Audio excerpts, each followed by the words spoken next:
I played the Unicorn Overlord demo for 5.5 hours and immediately pre-ordered the game afterwards. And I think this is just a message to every developer out there. Put more demos in your games. Give us a chance to play it. Give us a chance to get our feet wet. And in the case of Unicorn Overlord, let us beat the first major section of the game, I guess, because that's exactly what I did.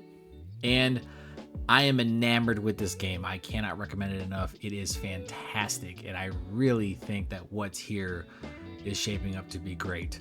Let's talk about it. The best way to describe this game is that it is an amalgamation of a number of ideas, mechanics, and systems that all fit together surprisingly well. I can't believe that a game like this exists without any real hiccups. I think the only problem I have with it is that the inventory system is a bit clunky and it looks a little bit unwieldy when you're trying to go ahead and select on different characters and equip them with items and weapons. It's one of those things where I was like, this could be a lot better, but beyond that system, everything else works as intended, and it's a lot of fun, especially in combat, because it's Fire Emblem, but an RTS. Now, what you want to do is remove the turn-based element found in Fire Emblem, replace it with real-time, and then also take away the individual component of it. Now, you can still have units that are set by themselves, but it is not recommended. They will get killed so quickly, because what you want to do is to have well-balanced units. You start out with 3, and that's really all you need at first, because as you're starting out in an area, you can deploy up to 3 different units. And these units should be comprised of 2 or more characters.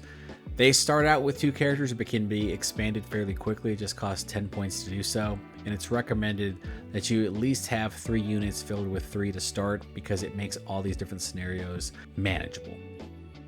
You will absolutely kind of walk through the beginning combat sections because you have a cavalry unit that is practically unstoppable. I added a thief and an archer for balancing purposes, and I swear, I would just throw that cavalry unit at everybody. Joseph is an absolute monster.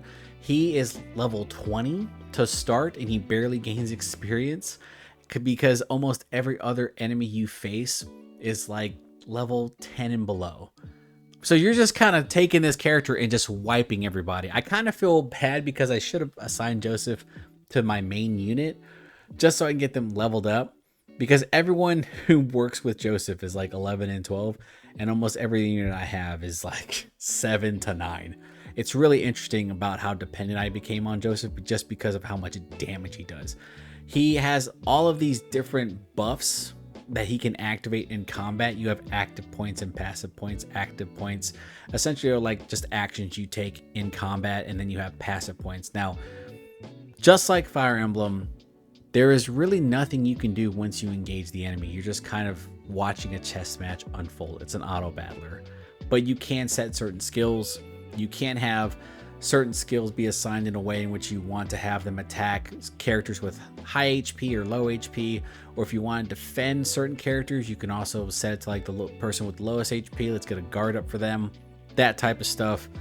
It really wants you to kind of set things up before you actually engage enemies, and that's something I find really fascinating, because as you're moving about on the field, you're going to want your teams to kind of stack up on one another so that they support one another. So when you're engaging certain boss types and you're trying to take over garrisons, basically, if you feel like that unit that you're going to attack with is going to get wiped out pretty quickly, if you have a supporting unit behind them, you could swap. And if you also have mages or archers or any other specialty classes, they have abilities that can buff you while you go into combat.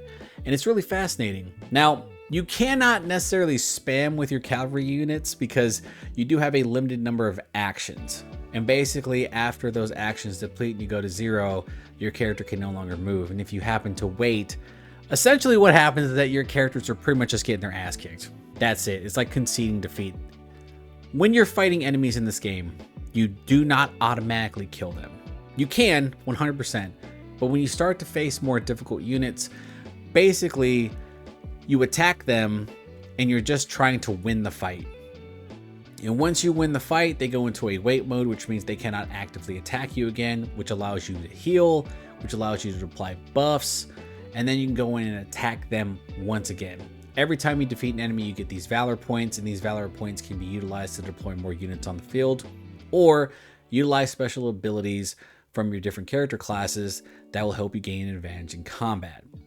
I love that part of it because early on you don't even think about it, you don't really use it because you're pretty overpowered at times and you shouldn't have too much trouble as long as you are not just running headfirst into combat and getting yourself overwhelmed and killed.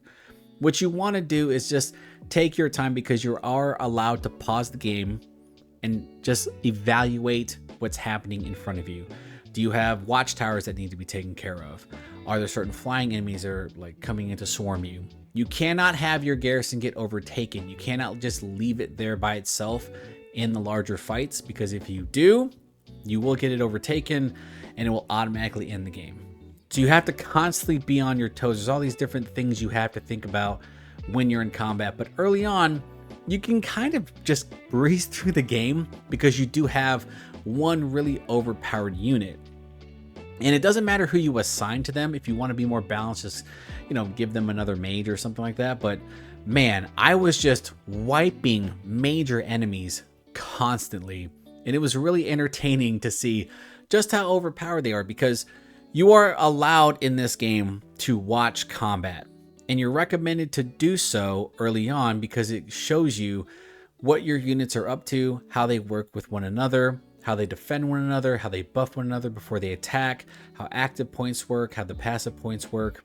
But once you start to get into a groove, you really don't have to watch any of that unless you are facing new enemy types. And I recommend that when you face new enemy types, that you watch combat constantly, because you are going to see just how quickly they can damage or kind of throw you for a loop a little bit, because they might be able to poison your enemy or cast some type of debuff. It's all really interesting when you're playing this game, because while you are just a spectator at times, you are actively trying to make your team effective. And I really like that part of this game. I think that overall the combat in Unicorn Overlord, especially the strategy stuff, is really well done. It doesn't really overwhelm you at all. I think that the tutorials do an excellent job, and I recommend you pay attention to every single one of them because they will help you in combat. If you dismiss any of these tutorials, especially when they tell you how to align your units, you will be punished in combat. It is very important that you pay attention, because if you just dismiss all that and just line them up in certain ways, like you have characters that should be in the back for support in the front, they're more than likely going to get killed really quickly. So the way you set your characters up does matter. And I think it's really great that tutorials hold your hand at first. They kind of guide you, and then you're pretty much left to your own devices once you get really acclimated to this game. That's like an hour in, because afterwards you're just kind of rolling right through. There are so many different side quests to undertake. There's so many different things you can do in town, gathering resources, posting up deliveries. This game has so much, and it was just like 5 hours into the demo. And I really thought to myself that there's so much here, and I've invested so much time already because everything hooked me early on that I just couldn't stop playing. This is one of those games where I feel like if you invest just a little bit of your time, it's going to take hours off of your life. It is that good. Here's the thing about this game that I love the most, is that it's a tactical RPG that doesn't waste your time. The moment you are acclimated to its different systems, the game just goes, all right, cool, go do your thing. Go liberate your first town. Go upgrade it. Go out there and explore. Find different characters. Go ahead and station guards at certain areas. Go and hire different characters. Go engage in mock battles. There's all these things that you'll just learn as you play the game. And the thing that I love the most is that it all happens in real time on this overmap. If you are not actively engaged in some of these side battles that will remove enemies from the screen, you can actually go and just kind of explore different areas, have enemies attack you, or you can dodge them pretty easily. And then once you dodge them, you just kind of move on. And it's really interesting because if you actually fight them, you can just select a unit that you want to have attack them, knock them back or stun them or kill them, and then you just move about your day.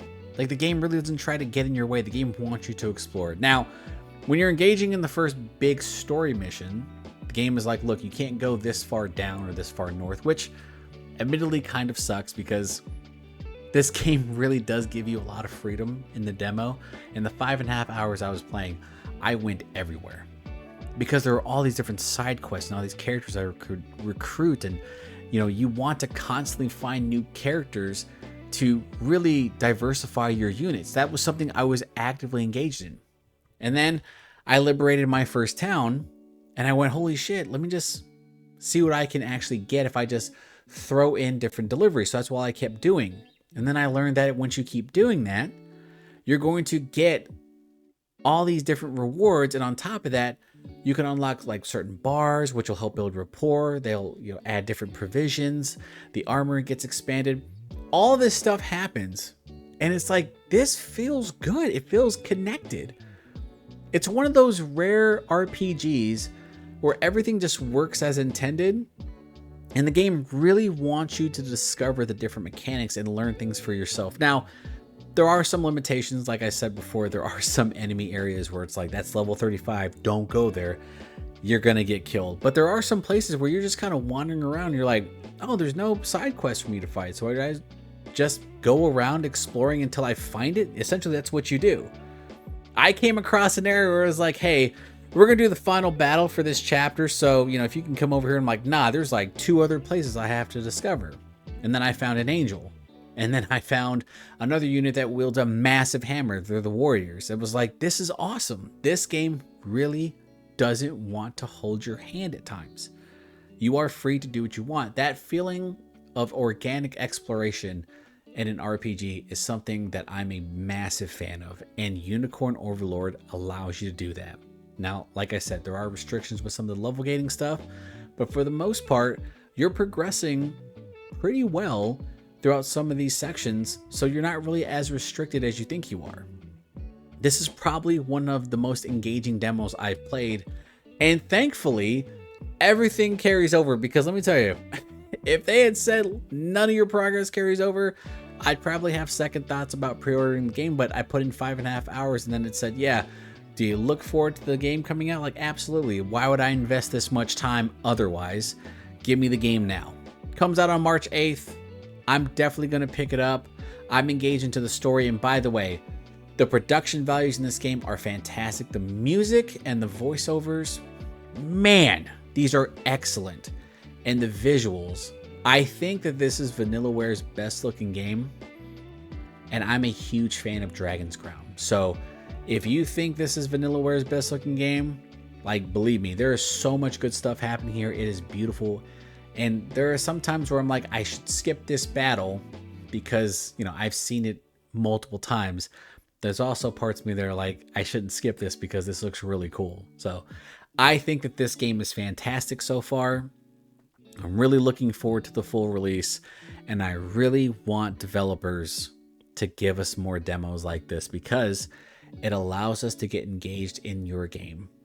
And I think especially for RPGs, give us time to play your game. Give us the opening chapters and let our saves carry, because that is a huge boost. It's a huge boost. Because, otherwise I'd replay this game again. And believe me, I would do that in a heartbeat. There's so much stuff there, right? Like, I gained a lot of renown. I'm very close to C. And once I get C, I can unlock 4 characters per unit, and that's amazing. So, just pointing that out there. I think Unicorn Overlord is going to be a huge hit, and I'm really hoping that it can maintain this momentum moving forward. And that's going to do it for this video. If you like the content, please consider like, sharing, and subscribing. I'm Ken from Pixelated Thoughts. I'll talk to you next time. Cutting you loose. I'm sorry? Well, never came up before, but us rats don't got much in the way of family. Orphans and scamps, the whole lot. How does that... A fellow of yours gave me the whole scoop. You got people out there who want you home more than life itself. Those people are nothing to me. I've renounced my past just like they renounced me. You say that now. But you'll regret it when death comes knocking. There's no making good with a tombstone, kid. So go on, your sister's waiting for you. Don't forget to take your share of the loot on your way out. Oh, and get out of the thieving life, will ya? Get yourself clean for the dirt's sunk in too deep to wash off. My friends.